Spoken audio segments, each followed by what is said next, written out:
তো hey guys, this is Jui, your back to our another blog. কেমন আছো তোমরা সবাই? আশা করছি তোমরা সবাই ভালো আছো, আমিও ভালো আছি। তো এখন যাব আমি ভিডিও শ্যুট করতে। তো এখন 3:30 বাজে, তো এখনই ভিডিও শ্যুট করতে যাব। তো আমার প্রায় সাজা কমপ্লিট। তো কেমন লাগতেছে আমাকে প্লিজ কমেন্ট করে বলবেন। তো এখন শাড়ি পরতে বাকি আছে, শাড়িটা পরবো, তারপরে দিন একটু পরে ভিডিও শ্যুট করতে যাব। তো চলো শাড়ি পরে দেখা হচ্ছে। তো গাইজ আমি শাড়ি পরে রেডি হয়েছে, এই যে আমার ফুল লুক। তো কেমন লাগছে কমেন্টে বলবেন। তো চলো কোথায় ভিডিও শ্যুট করতে দেখা যাবে তোমাদের সাথে। তো গাইজ এখন আমরা দুজন মিলে দোলার মাঝখান দিয়ে ভিডিও শ্যুট করতে যাইতেছি। তো এই যে আমার ক্যামেরাম্যান সুন্দরী, হাই কর।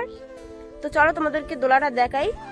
তো এই যে আমরা এই রাস্তা দিয়ে ভিডিও শ্যুট করতে যাইতেছি, আর ওইখানটা ভিডিও শ্যুট করবো। তো ওইখানটা একটা ঠাকুর আছে, মাসান ঠাকুর আর কি। তো চলো ওখানে গিয়ে দেখা যাচ্ছে তোমাদের সঙ্গে। এখন এইখানটা আসছি, তো এই যে ঠাকুর দেখতে পাচ্ছ, তো ভক্তি দিয়ে দেই আগে। তো এই যে ব্রিজটা, তো আসে ব্রিজটা তখন একটু দেখাই। গাইজ এখন ব্রিজটা এইখানটা আসছি, তো এটা কি বলে জানি না। ব্রিজে এইখানটা আমি বসি, এটা চেয়ার আমার জন্য বানাইছে। তো দেখো ব্রিজটা তোমরা সবাই। তো গাইজ আমরা কোথাও পার্কে টার্কে যাইতে পারি না, আমরা গরিব মানুষ। তো আমরা এইখানটায় ভিডিও শুট করি এই দোলার মধ্যে ব্রিজে।